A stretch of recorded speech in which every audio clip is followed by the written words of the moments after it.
Hey, Chicago, what do you say? It's the CHGO Cubs Podcast, and the playoffs are underway without your Chicago Cubs. Luke Stuckmeyer, Ryan Herrera in the middle, Cody Delmendo on the end, and Law on the draw, running the ones and twos. By the way, Law is wearing his Fernando Tatis Jr. is good at baseball shirt today. Yeah. Which I believe he got before he got killed with steroids. Well, yeah, a great story about this here shirt is that I purchased it. There was a nice sale that Joe ran from Obvious Shirts. Yes. And it came in my mail, and within 36 hours, he was bopped with the steroids or whatever it was. Fernando Tatis. And so I literally never wore this shirt. I think this might be the first time I'm wearing it in public. We should maybe get you one that says steroids are cool then. That maybe it should be the next shirt. Maybe. I need that shirt. Cody would order that shirt in a heartbeat. Oh, yeah. Hey, steroids for my nasal congestion sometimes, you know. Oh, here you go. Which explains the anger occasionally. So we asked, we are going to hit several topics. That's the nice shirt. You can see it on the live YouTube feed, which makes sure you subscribe to the CHGO Sports YouTube page. You know, 2-run homer last night in the first inning, got the Padres off and going, and then got to talk to my friend Shea Cornett Pepler. Oh wow! In the How about Sports that? Center postgame. That was wonderful. Nice. You know, he's a guy, Tatis, by the way, that we mentioned. Cody at least did. I think we were hoping the Padres were going to have a bad enough season that they'd miss the playoffs, and then someone like Tatis, maybe they would want to mix things up and they'd trade Tatis to the Cubs for whatever. Yeah. I'm not so sure that's happening anymore, but you know, we'll find another way. Here's the hope in next year's Cubs are this year's Padres, because they were a massive disappointment in 23. Yeah. And here they are in the playoffs, a game up. And, you know, I don't even want to say it's because of their star players. I think they had some guys break out. Profar decided to be You don't need star players. what he was. You do need star players. Even if they Obviously, weren't they're the key star to that players. win, But, they still have superstar players. They traded for Cease. Michael King, who pitched yesterday, was part of the Juan Soto trade with the Yankees. And Higashawa, what the heck's his name? Tatis homered. No, but Kyle. I can't say his last Higgy. name. We call him Higgy. Sure. He also played well. He played yesterday. They have guys. They have a lot of guys. But they, again, the point is they were bad in 23. They're actually, I wouldn't be surprised if they finished with the same record as the Cubs last year.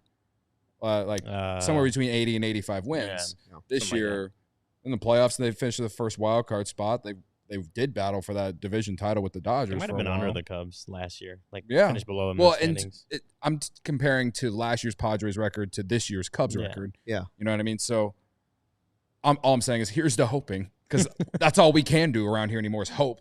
Yeah. So. Speaking of hope, one of the biggest things that will happen this offseason, at least kind of pushing a direction where the Cubs go, at least it seems that way, is the Bellinger player option, right? And so he had a decent season, but not a bad season. We're going to play the clip from Jed Hoyer, and then we're going to talk about it. I see that the live YouTube chat's already getting in on the question entering the podcast at the top of the show was, are they better off without Cody Bellinger in 2025? Something to think about. Here's what Jed Hoyer had to say about Bellinger's options. When we signed that deal in late February, we knew that if he had a good year, we knew that he would have a lot of options, and he had a good year, and so I think he'll have options. Obviously he didn't have quite the year he had last year. Last year he was an MVP candidate. I think, but when you look at the totality of the year he had, I think he had roughly an 800 OPS on the road. I think his home OPS was 200 points lower than last year, and that's kind of how Wrigley played. So I expect him to have a lot of options. Obviously, that will impact team building. I think just figuring out what positions we're filling, and he is versatile, but it'll have an impact. But like I said, I expect he'll have a bunch of options given how he played this year. So yesterday, we just all kind of mentioned without playing that clip that it sort of felt like listening to it the first time, like Jed was hinting to Scott Boras and Cody Bellinger, hey, man, you guys should opt out. And I don't know if that's true or not. Then I heard Jesse Rogers on This Morning with Cap and Jay Hood, and he said he believes Bellinger is as good as opted out, basically. He's like, he's opting out. From what he's talked to Boras, he believes he's opting out. And from what he heard in that comment from Jed Hoyer, he believes Bellinger will opt out. So that's what led me to the question, are the Cubs better off if he does opt out? It's really interesting to see what the chat is saying. I know Gary is all for it because he says it opens up a spot, right? And then some people like Shane say, well, there's plenty of players you can DFA and whatever to make space. Would you rather hold on to the $18 million? It's hard because he's a guy who, if he's healthy, I suppose you can say he's over 20-some home runs. My point is he hasn't really been healthy. And so I don't know why you would count on a fully healthy season again next year. He's like a 20-home run guy. He's a good baseball player. But I do think they need more pop, and I don't know if moving on from Bellinger is good or bad. I don't know how to feel about it. Well, let's just state the positives about Cody Bellinger, right? Versatile. Can play first base, can play right field. You can play center field. He didn't play left, but he could play left. He can play every outfield spot. He can play first base. He's a left-handed bat that does have power, and even though he's not a 40 home run hitter like he was with the Dodgers, he still has shown to have power. And he had 18 this year. Perhaps if he didn't run into the outfield wall and if the Orioles didn't throw a pitch at him, at his hand, perhaps he goes over 20 homers in back-to-back seasons this year. That did not happen, though. So I think those are the positives about Bellinger. Good teammate. No, everything everyone says about him is great. Left-handed bat. Right. Yeah. All those are probably the positives. The negatives, if we just go by this year alone, slugging percentage end of the year 426, and if you're going to bat third or fourth on the lineup, that's just not good enough, man. Mm-hmm. And that was a big part of like the problem with this team overall. I mean, even Seiya probably was around this number for half the year at least. 109 WRC plus. He's above league average hitter, but again, for your 3 or 4 hitter and a guy who was making $30 million this year, it's got to be better. He's got to be closer to that 136 he had in 2023. I think he's a great contact hitter. He's a great professional hitter, and I think that his approach with 2 strikes is what made him as valuable as anyone on this team. I just think that with the outfield that they have with Seiya and Happ with no trade clauses, PCA taking gradual steps as the year went on, and he clearly is the future with as young as he is and how great he is defensively. I think that it's okay if he opts out and the Cubs move on, but I also don't know if the team will be better without him as much as I think it could be better with him. You know what I mean? Mm-hmm. Like, I don't know which one is more likely to happen. I think a lot of people undervalue what Bellinger was this year, despite the fact that it was a down year for him compared to last year. But it's like everyone's like, we want to see Casey. We want to see this guy. It's like those guys haven't proven anything.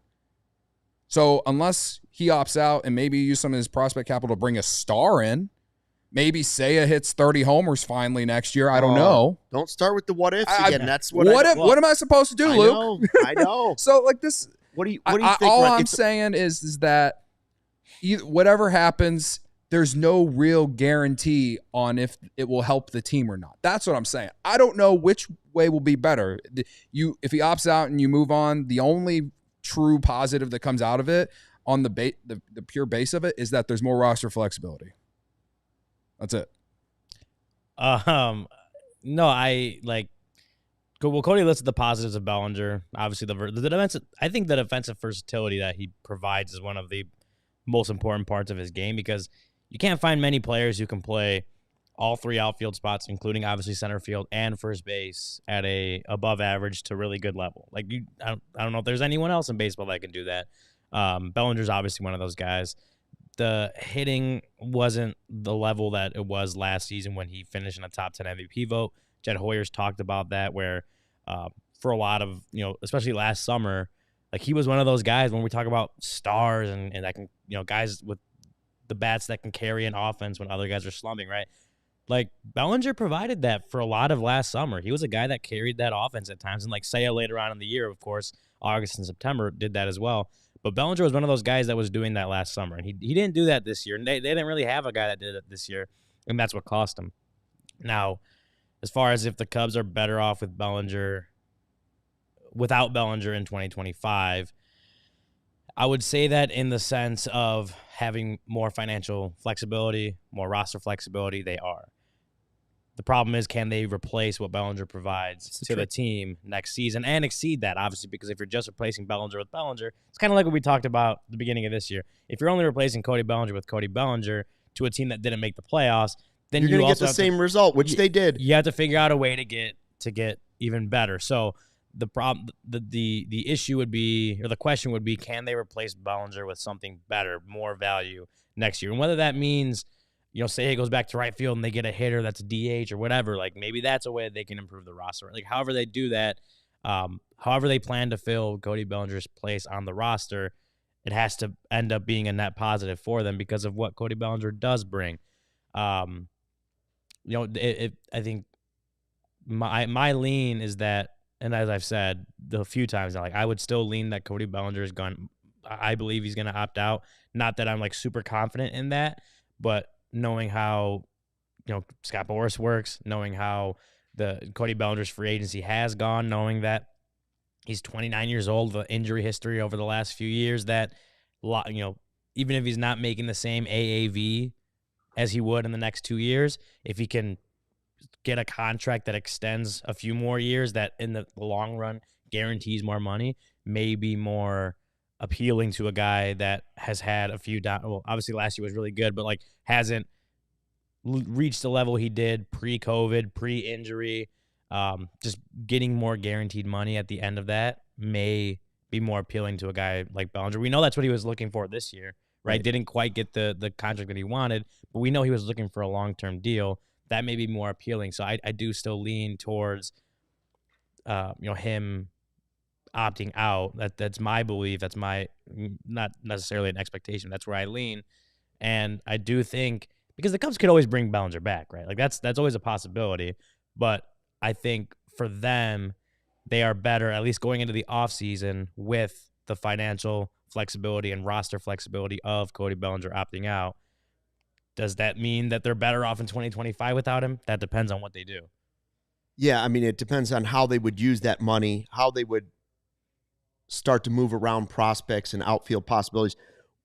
Currently, at the end of the season, they found, with the way the roster is constructed now, they found the best role for him, which is backing up first base and giving Bush time there, and then also playing right field instead of Seiya and making Seiya the DH. Now, the problem is it still doesn't give you enough offense, is what we've seen. It still doesn't give you enough pop on the team. I believe that the best option for the Cubs might be him opting in and then using him as a key trade piece along with some of your prospects to go get that extra player. Now, I don't know if that's going to happen or not, or if, who knows? We just don't know. It's hard to say taking a guy who's a good baseball player off your team improves it. All I know is the chess pieces need to move. And if it's not Nico Horner, and if it's not some guys that you can't trade, then Bellinger opting out becomes maybe more positive than you would think it might be. I think for the offseason itself, him opting out, because like I said, you can still bring him back. For this particular offseason, you can. They're not going to give him a long-term deal. You can still bring him back if you want to, if you're the Cubs. Like, you have the ability to, but that just opens up what you could possibly do in the offseason if he does opt out of his contract. I also feel like it just really depends on how they feel about outfield prospects and their readiness. Oh, and Casey specifically, Alcantara soon. Yeah. All right, we're going to tell you about our great partners here at CHGO, and we'll get back into the discussion talking about Craig Counsell. Luke, let me talk to you about our friends over at Game Time, specifically Game Time Picks. Game Time has a new feature called Game Time Picks that makes getting tickets for your favorite live events even easier.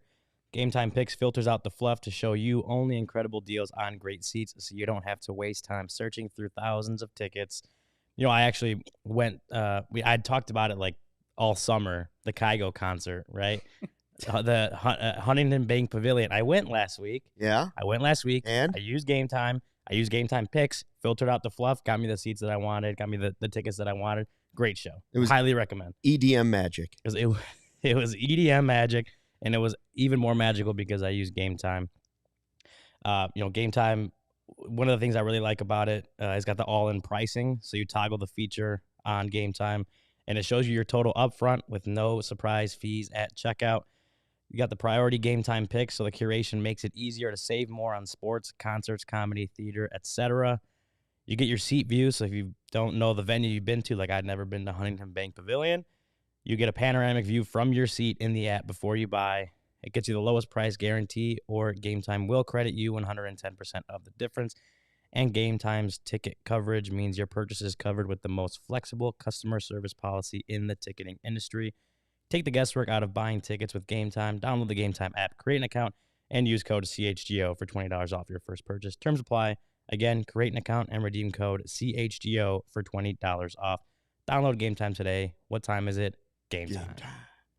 Hey, we're sponsored by Chicago Sports Network, the new home of the Blackhawks, Bulls, and White Sox games.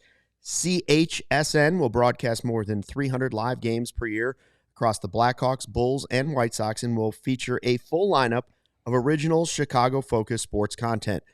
They're also Chicago-based, Chicago-built, and Chicago to the core. They're bringing it to every corner of Chicago across our 77 neighborhoods and beyond. At CHSN, Chicago comes first. Visit chsn.com for more information on how to watch the Bulls, Blackhawks, and White Sox games all season long. Jimmy Colstock didn't like what I was putting out there in the Jimmy. Old Jimmy Colstock says, "Come on, Stuck, bro.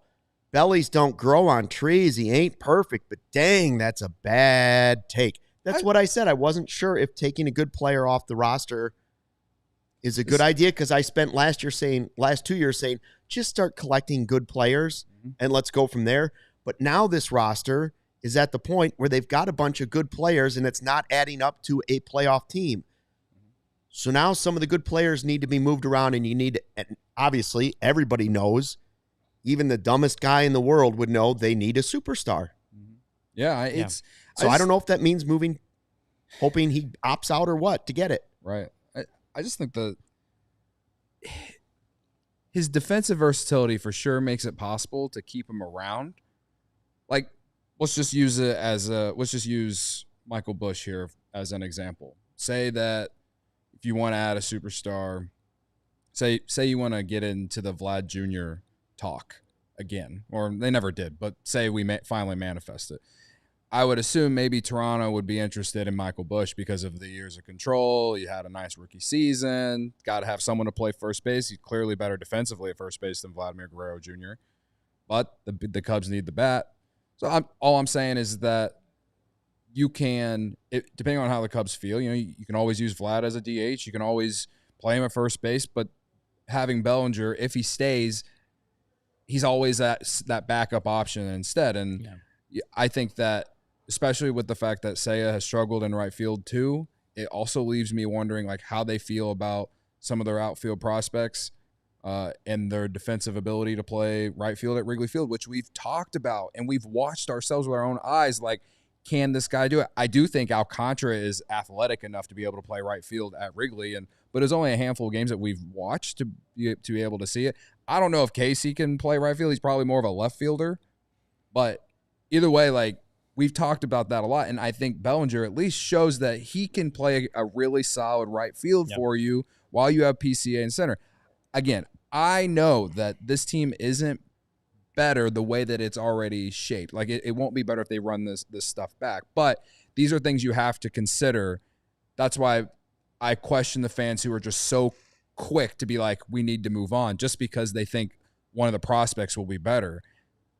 As we watched with PCA, it wasn't like people were out on him after 20 at bats at the end of 2023, right? Like, there's just there's no way that Casey or Alcantara even will automatically step into that role and be even as good as 2024 Cody Bellinger. Yeah. So, and we're at a point now where no one wants to wait for development. No one wants to wait for things to play out because of how long it's been. Right. So that's the only reason I question some of the fans who are so quick to move off him. If he opts out, like Ryan said, like I said, the positive is roster flexibility, more financial flexibility. But if it's on the free agent market, who you signing? Is it Santander? Or are you going to surprise us all and sign Juan Soto? Or if you're just going to hold on to that money. You have then it's not better. Right. If you're just going to say, oh, we saved the Bellinger money. Whatever you get back has to be a net positive from what you're losing with Bellinger. And that's hard to do, again, because of the defensive versatility. Yeah. Like, offensive numbers aside, the defensive versatility is that is so hard to find in baseball that you have to find a net positive value however you do it, right? And like, we won't know that it's net positive till the end of next year, but you have to be right when you make that decision. Right. All right, let's put on our rose-colored glasses and explain to the people why the future is bright for Craig Counsell, brought to you by Shady Rays. Head to shadyrays.com and use the code CHGO at checkout for 35% off polarized sunglasses. So the future is bright, I say, for Craig Counsell, even though his former team, the Brewers, they are in the postseason. One game for the moment. One day away from being out again. Possible, yeah. Potentially. Hopefully by the time we're doing this podcast tomorrow, they're out. It's possible, yeah. But one can only hope. I will say this. The first year obviously didn't go the way we hoped with Craig Counsell. But I do think he's a smart baseball guy. I don't really have problems with a lot of the in-game decisions that were made. We can complain that there wasn't enough fire. We can complain that he stuck with Neris too long.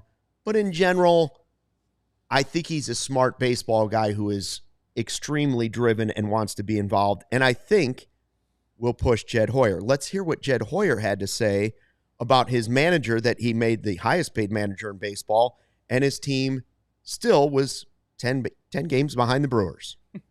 We signed him to a 5-year deal, not a 1-year deal, for a reason. I think that, the impact he's going to have on the organization, I think, will be tremendous, and I think it'll be felt year over year. I think being able to come in, establish a culture, help us, get better with processes and things like that, I think he's going to have a huge impact. So I understand if you want to take a sort of a 1-year snapshot and we have the same record, that can be a view you can take. But like, I take a completely different view, which is like, I think he's going to have a massive impact on us for a long time.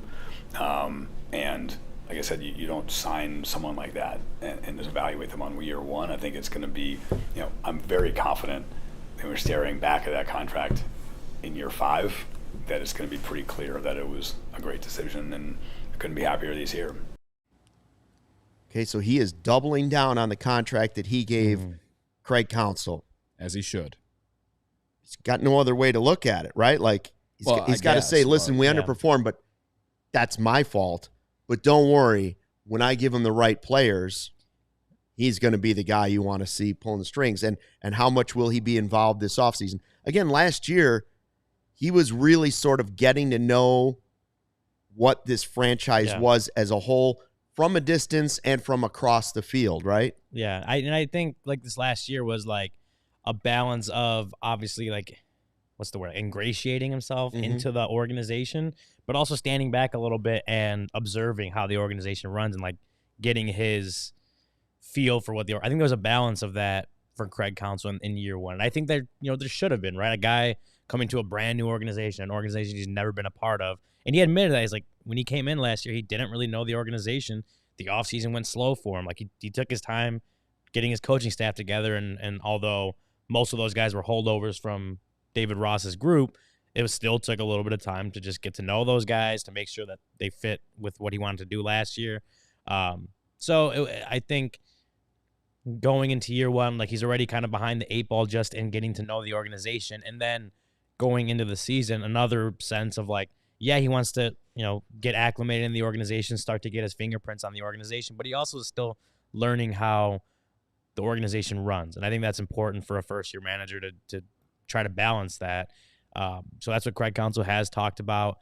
You know, we already know he's made some coaching staff changes, some strength and conditioning changes have been made. So he's someone that, or he is starting to get his fingerprints more on what the staff looks like. And then when it comes to the front office, or what the front office does, like they've talked about it since the beginning. Like he's not just coming here to be a manager and have no say in what goes on. Like he's supposed to be a part of these conversations, have, his input be used, and just his general baseball knowledge be used by the front office to help them make decisions. And Counsell has said, like, I'm trying to paraphrase and remember the words that he used, but like basically said that he can be a consultant of sorts, right? Like he doesn't need to be the main decision maker in that of what the front office does, right? Like that's not his job. And he's acknowledged, like, there are people that get paid to be doing, scouting, researching, doing all that stuff every day that he's not doing. He's managing a baseball team. So he doesn't need to be even necessarily want to be the main decision maker. That's what the front office's job is for. But he is there, and they hired him to be a consultant of sorts, someone that the front office can talk to and include in these conversations when it comes to, what do we need on this roster, right? Craig Counsell is the main guy running the roster. What does he see that this team needs, right? They absolutely should use him for that. They should use him for what he thinks the coaching staff needs. Obviously, like I said, they're making some changes there. And just generally, like, what he sees in the organization a year in to being a part of the organization. I think that's helpful. And when Jed says, you can look at it as a 1-year thing. Yeah, they didn't have a better record this year. If you want to look at it that way, you can do that. He looks at it as like, we brought him on for 5 years. At the end of a 5-year contract, he's going to have really impacted this organization. Obviously, it has to be done, right? Like, you can't say that right now, and that in 4 years from now, Craig Counsell absolutely is going to have a huge impact positively on this organization. That has to be done. But I do think taking the viewpoint of, like, did we want to win this year? Absolutely. Do we think Craig Counsell's a failure because he didn't get us any more wins this year, get us to the playoffs? No, I think that's the right viewpoint to have on that, because it's just a guy coming into a brand new organization for the first year, coming in late and trying to understand the organization. You did bring him in for a 5-year contract. You didn't bring him in on a 1-year deal, right? Like, I think it's a good viewpoint to have, but it also needs to be done moving forward. Yeah, I mean, everyone knows how I feel about Craig Counsell. It's still the right decision that he's here over David Ross. And here's a few examples why. I'm not sure David Ross would have given PCA the opportunity as early as Craig Counsell did. They let him go through the ups and downs, and that's what you have to do with young players. He stuck with them. I think that his consistency with lineups every day was a lot different from David Ross. I remember one particular postgame we did in 2023 where Miles Mastroboni started and hit second in the lineup, and this entire YouTube chat was in absolute shambles the entire time just because of that. So I like the way he puts lineups together. He can only put a lineup together with the players he was given. I felt like not only were they consistent, but he had the guys in the right spots where you need to put them. Like, if there was one criticism of it, it was the amount of times Nico Hoerner was at the top of the lineup, I guess, towards the beginning of the year, and he struggled in the first half of the season, in my opinion. But he did start the season with Ian Happ in the leadoff role, and that, to me, that was when the Cubs offense was probably way outperforming their offensive projections. And then some injuries happened, and that forced him to put Hoerner towards the top of the lineup. But at the end of the season, we saw that lineup was more like it was in April, with Hoerner hitting 6th or 7th. Swanson ended up moving up to the 2-hole because he was hot in the second half of the season. So whatever. I felt like overall the lineups were consistent, which was something I felt like David Ross didn't do. So those are two things that I looked for in Craig Counsell in 2024. Going into 2024 was just consistent lineups, giving young players an opportunity. It took him a little bit of time to get, like, especially for relievers, to get into that circle of trust. But he absolutely gave guys like Luke Little and Porter Hodge and and even Ethan Roberts here at the end of the year and some other guys an opportunity to earn a role on the team. And all I remember with David Ross was that everyone, like, what's the famous line? He's going to play the guys that got us here or whatever. Yeah. You know, like that. These are the things about Craig Counsell that I was excited. Sure, am I disappointed that his quote-unquote effect did not lead to more wins? Yeah, but he also didn't have a Josh Hader as the closer. You know what I mean? Like, Or Devin Williams. Or Devin Williams, or a Brian Hudson, or whoever else that the Brewers took from the Cubs that have put them into the playoffs, right? Like, at the end of the day, you can only play the guys you were given. And so I think for what he was given, he did as good as he could have. Perhaps, like I've said, probably should have switched from Neris earlier. That's probably my biggest criticism. But overall, I mean, what else can I say about his job whenever you looked at the team? And he ended up hitting the projection.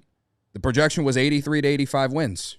He won 83. 83. All right, I'll tell you how I think Counsell can have his biggest impact this offseason in a second. But first, Sunnyside is your home for judgment-free cannabis shopping, a place where all kinds of visitors are welcome to explore, discover, and purchase a wide array of high-quality products. Sunnyside has everything you need. One-stop shop for all your cannabis needs. Sunnyside has an expertly curated menu with over 100 strains to choose from, plus an easy online ordering and in-store pickup. If you're starting out, Sunnyside has expert guidance and brands we know you'll love, like Good News and Mindy's. If you're a pro, like Corey, we've got you covered with over 100 strains on the menu and new ones added weekly. We know you'll love Cresco and FloraCal's incredible quality and consistent products. It's easy to order online, and we're here to help in store.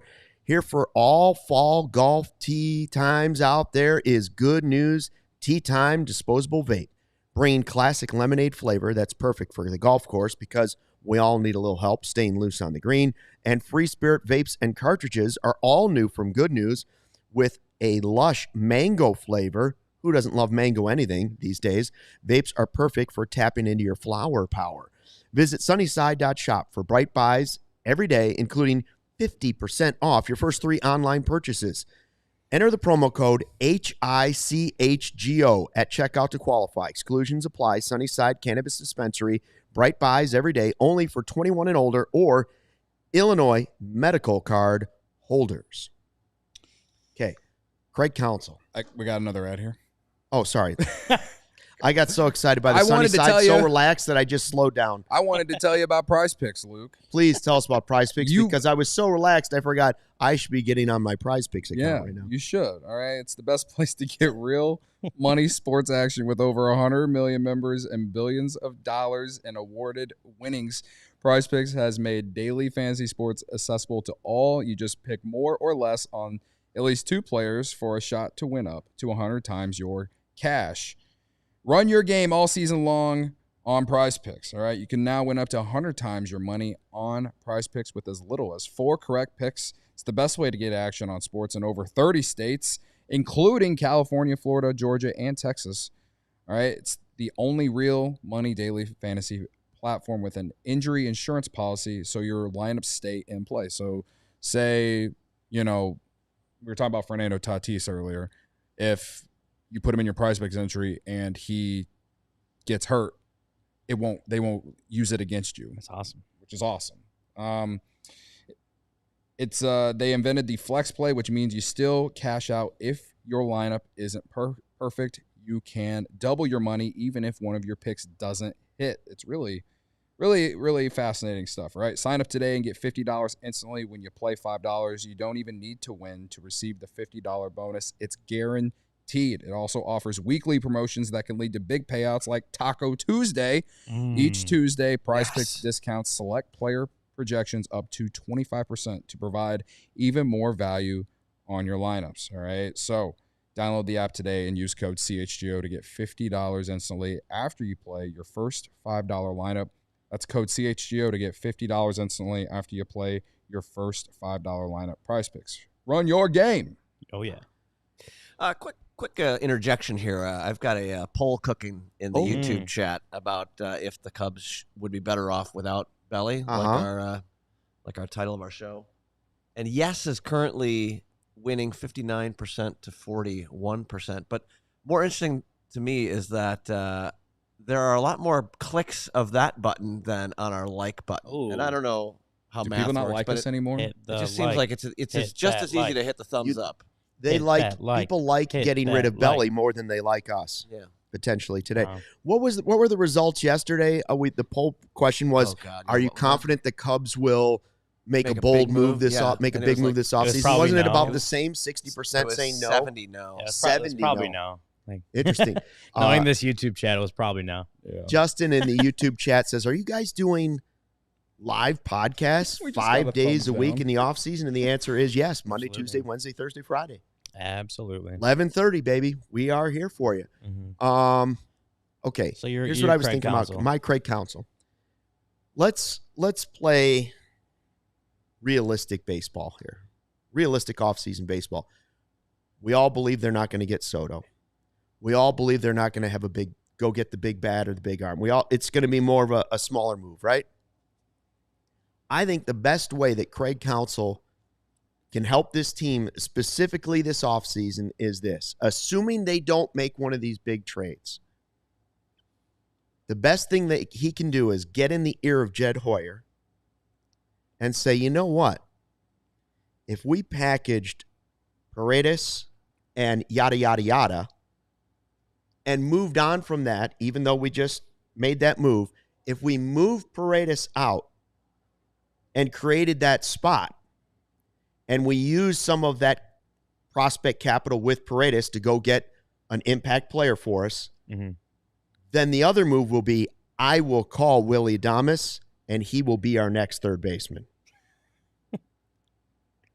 And I'm going to lose 30 pounds. That's my big backup.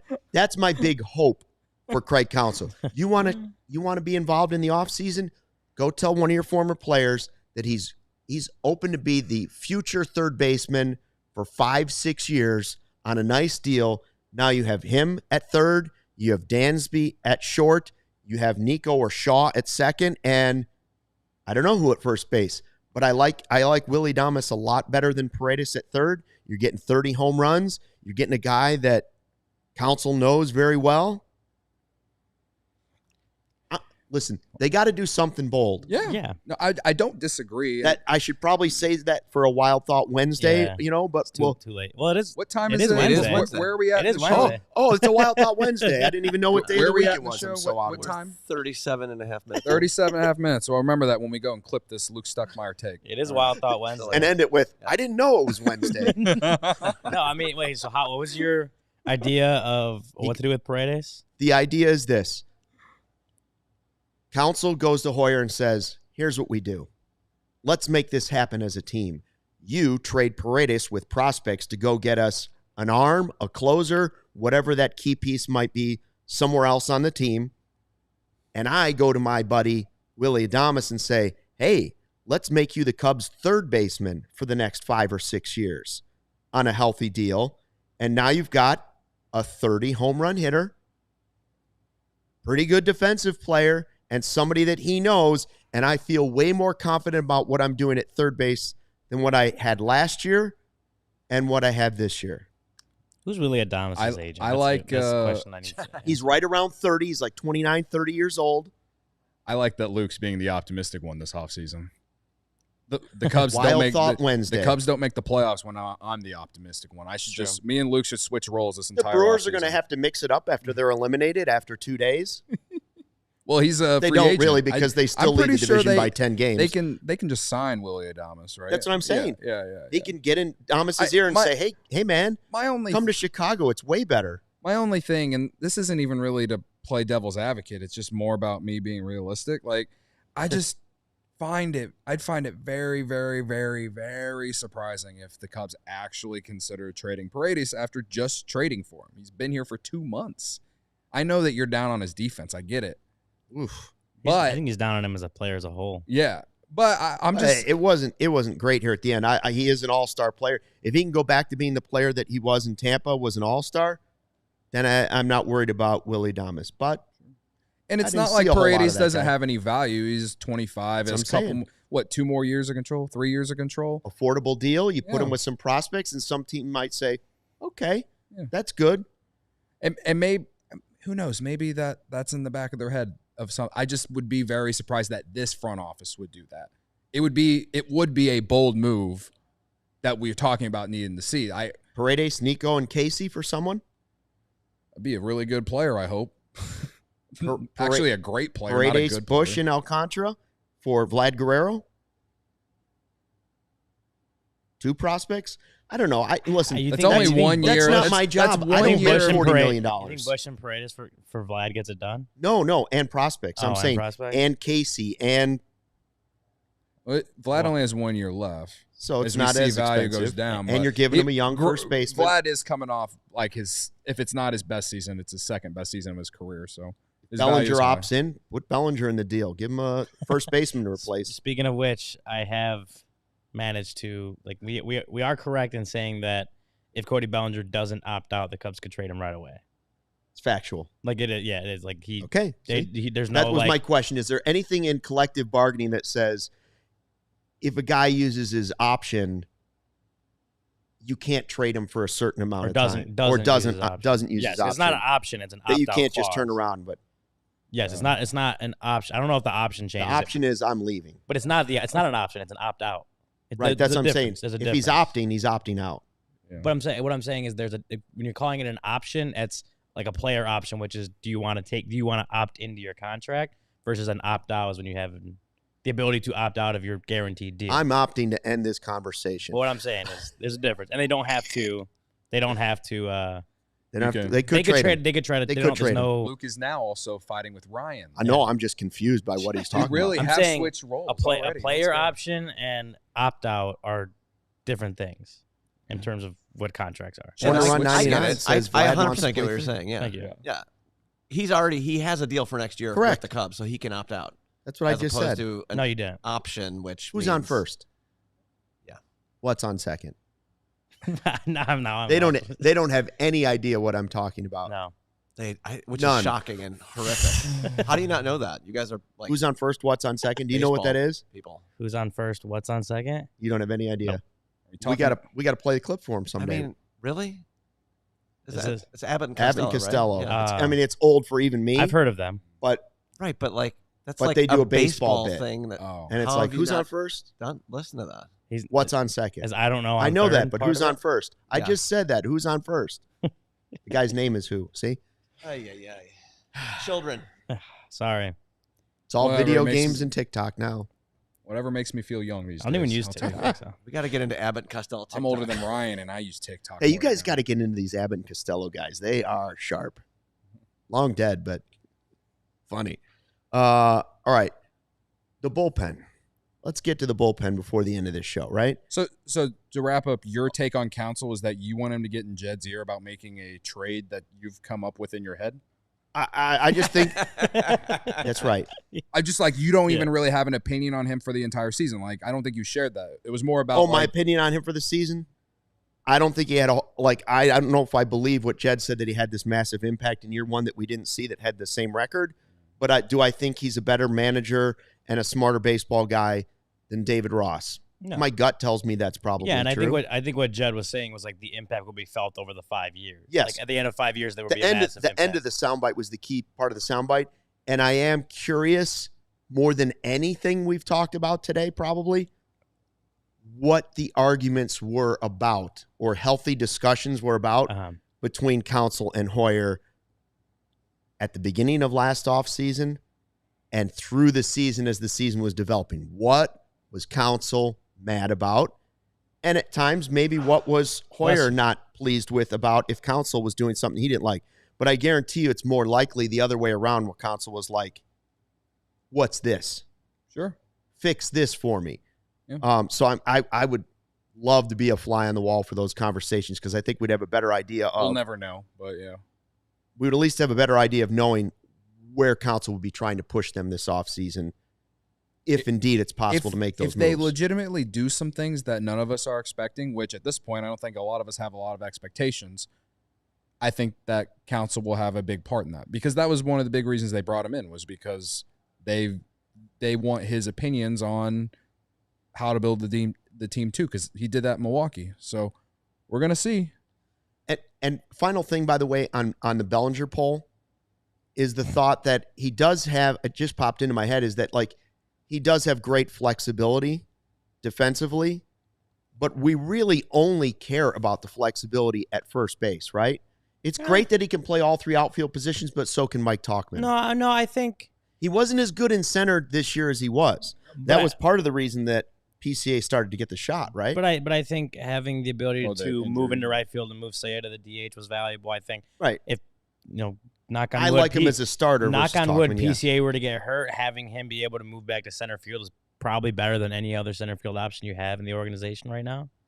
Okay, I think those his biggest value defensively is that he can also play first base. That he can also play first base. I think that's fair. Probably. Yeah. Okay, so we don't know what they're going to do with that. We know one thing is true. They've got to fix the bullpen. It was better in the second half of the season, but they didn't have enough of it. Here's Jed Hoyer yesterday admitting that he did make one big mistake, and that was the bullpen.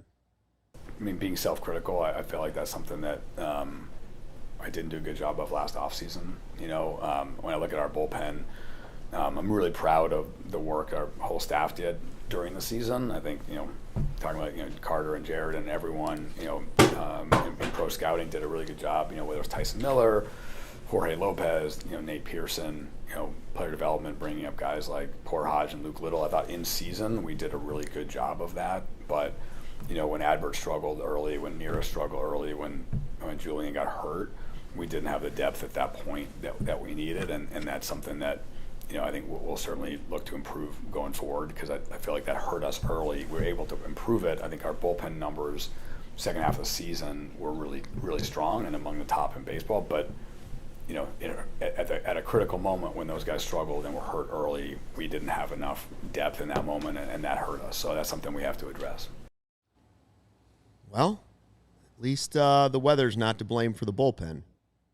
I mean, I guess I'll give him some credit for taking ownership and failing to put one together that was good enough on opening day. The only thing you could blame it on is injuries. That's the only excuse you could use there. But obviously, it wasn't deep enough to sustain injuries. Yeah. The one thing I'll say is, didn't he say the same thing last year about the bullpen? Like, if I'm remembering correctly, he also said it last year about like we didn't have enough depth, and that's kind of on me. Like it was something similar to that, and they went into this year and like you said, to be fair, three of the guys that they thought were going to be contributors in Adbert, Julian Merriweather, and Yency Almonte were basically all hurt and done for the year, basically by mid-May, right? But Merriweather was hurt second week of April. Two of those three had a history. I don't know about Almonte. Two of the three have a history of injury problems, right? That's fair. Merriweather for sure. Merriweather and ALLCITY definitely. ALLCITY missed pretty much all of 22, I want to say. Yeah, and when he was a starter, it was like just a constant one step back. Merriweather had his injury history with Toronto. I mean, you brought in Hector Neris, expecting him to be, as we talked about yesterday or the other day, an effective setup guy and late inning guy, and he just wasn't that for the Cubs this year. I think the starting pitching injuries, although they were able to fill that pretty well, affected the bullpen because obviously guys like Ben Brown had to be starting instead of relieving. Hayden Wisniewski was starting games when he might have been better off as a reliever. Even Javier Assad, who we thought might be a really good reliever for them, a multi-inning guy, was starting the whole year. And while he did well, that just took an arm from what could have been the bullpen. Yep. Then even, Jordan Wicks getting hurt, and like maybe he could have been a lefty in the bullpen depending on how the rotation shook out, but he missed most of the year. So there were injuries, and that's fair to, that's a valid point, but it's also like, as Luke kind of said, when those injuries happen, that's when your depth is tested in the bullpen, and then you realize that they just didn't have enough depth early in the year. Yeah. Yeah. The depth thing was a problem because and to put blame on Jed, like he basically took credit for, the only real free agent reliever they went and got was Neris. And there's no way to prove it, but I will still stick to the point of he was signed to be a late inning reliever, middle reliever. Not closer. He came into the 6th inning yesterday for the Astros. All right. and they were down 3. So he wasn't even like with a lead. Okay. So the thing about Neris is I think he probably would have had a better results with the Cubs if he would have been used in the role they legitimately signed him to be. Was forced into a position that he did not excel in because he's late in his career now. Other factors as well, I'm sure. But the point is the fact that they didn't have a backup closer after ALLCITY is probably the thing. And maybe Merriweather could have been that guy, and the injuries didn't help. I'm not saying that. I'm not even trying to make excuses for it. I'm just saying that I do feel like going into this offseason, they do have more depth there if Tyson Miller and Jorge Lopez are going to be here in 2025. I think what we have in Porter Hodge is awesome.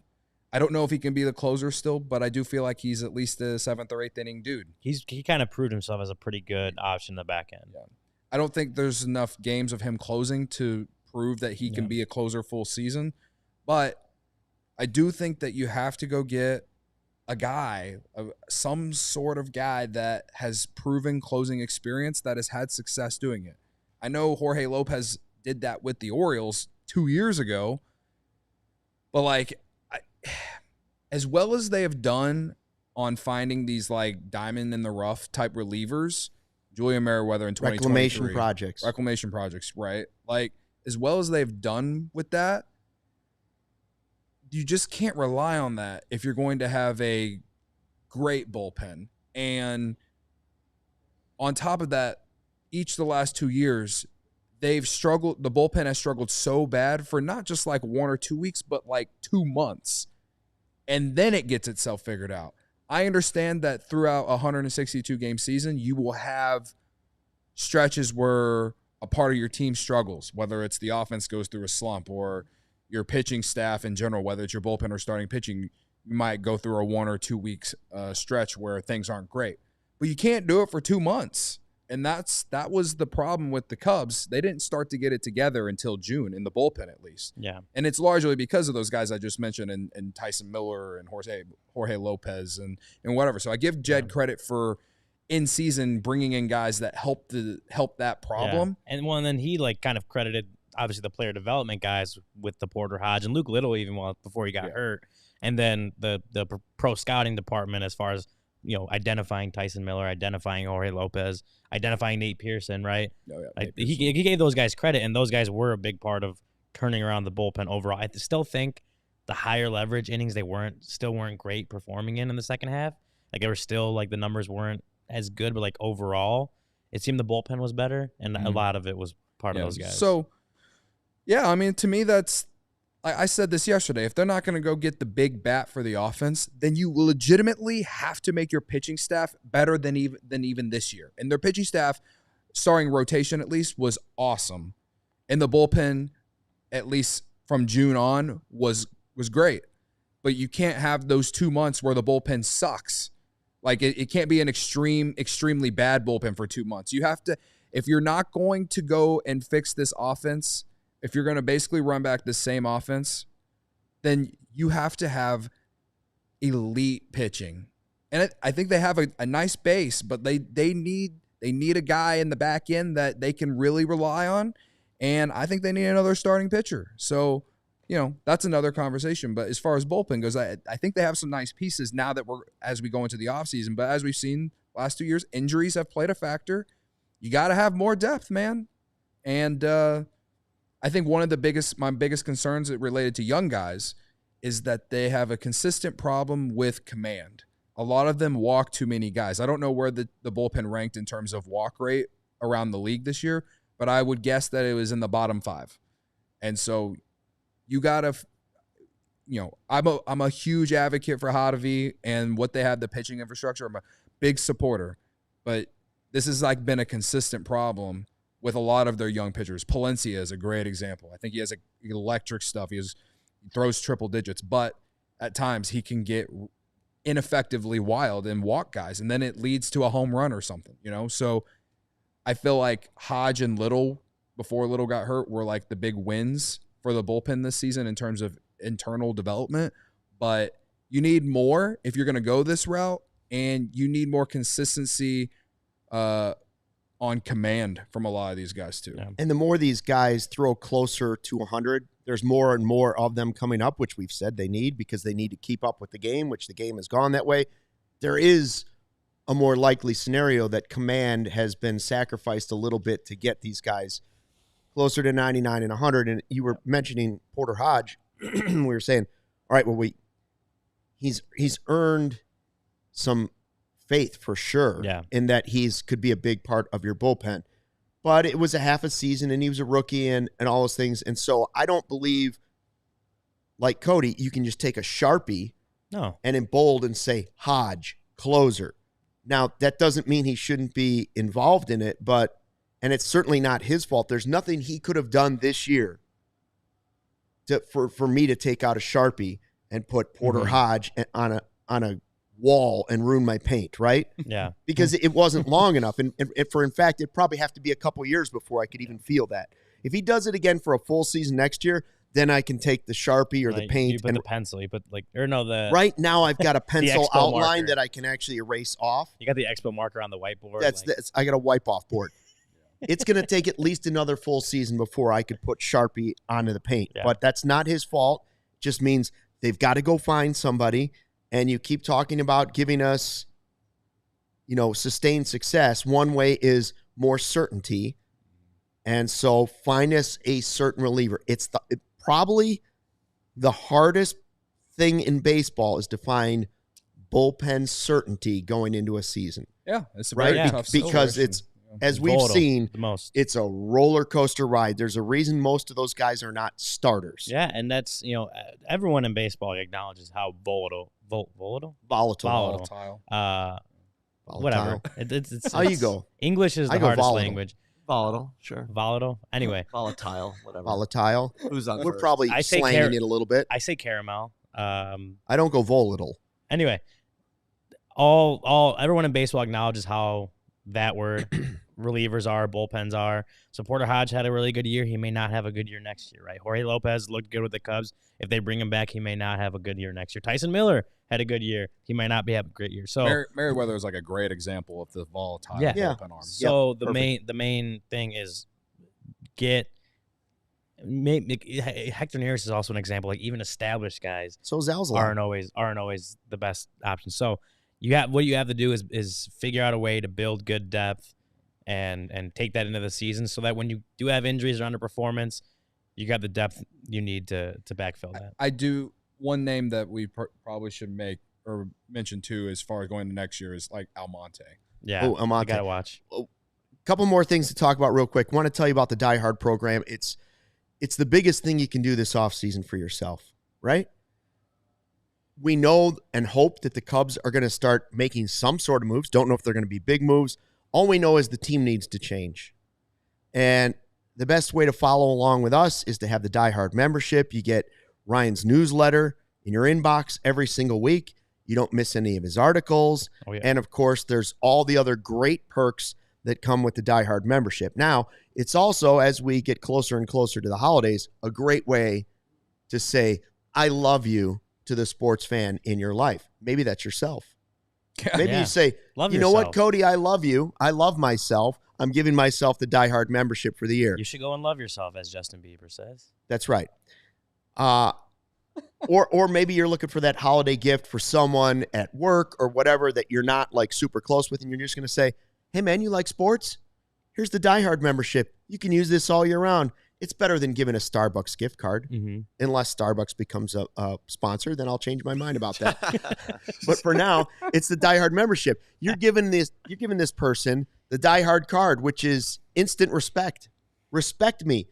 Rizzo wanted respect. All we had to do was give him the Die Hard card, and he would have already had that respect. Then 20% off all the dope merch. See two of the sweatshirts right there. Oh, yeah. Yep. And, of course, the events we have, the Bears tailgates, which, by the way, are off the charts again. Bulls and Blackhawks takeovers this takeovers, offseason, Bulls and Blackhawks, this winter, I guess. Yeah. And, maybe a Sky takeover this year. What do you think? Possible? I can't even get into that team right now. I'm glad that season's over. Yeah. Too much toxicity in that And then world. we started the All-City, All Big Ten, the All-City, All Big Ten podcast with our guy Joey, who him and Corey are doing a great job. We've had a few watch parties at Joe's, so and I'm sure we'll be doing more as that goes along. Think we'd do a Big Ten takeover? That'd be sick. That'd be kind of cool. When Go to a Big Ten basketball game? When Northwestern and Illinois play at Wrigley Field. Nice. Yeah. Interesting. I don't Anyways, know. diehard membership is the great thing to do. Don't miss out on it. It's not very expensive, and it's the gift that keeps on giving the whole year round. Real quick before we go, I am curious.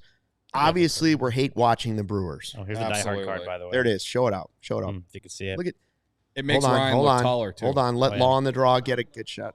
Yeah. Yep. Law's going to try and zoom in on that bad boy. Look at that. It's like a gold card, only certainly more respect. Yeah, absolutely. You should call it the Players Club card, Telly Savalas. I'm sure these kids know what the hell you're talking about. You know what it is? It's a Riz card. It's a Riz card. Not It's a Riz sus. card. Not sus. Not sus. Lots of Riz. swag. Yeah. Lots of respect. Yeah. Respect. We should make commercials for that. The diehard card. Lots of Riz. Lots of respect. Oh, yeah. Plenty of swag. Yes. Anyways, I'm of the other games that are going on or other series that are going on. Is there anybody you're rooting for or happy to see or watch? I am happy to see former Cubs play in some of the games, obviously, but more importantly, I definitely want the Brewers to be out quickly. Yeah, they're on their way. I absolutely will be hate watching the Brewers later today. Seeing the Tigers and Royals both win yesterday was cool. Like the Tigers, just the way that they exploded to make barely make the playoffs. I say that's a bad thing for the Cubs, though.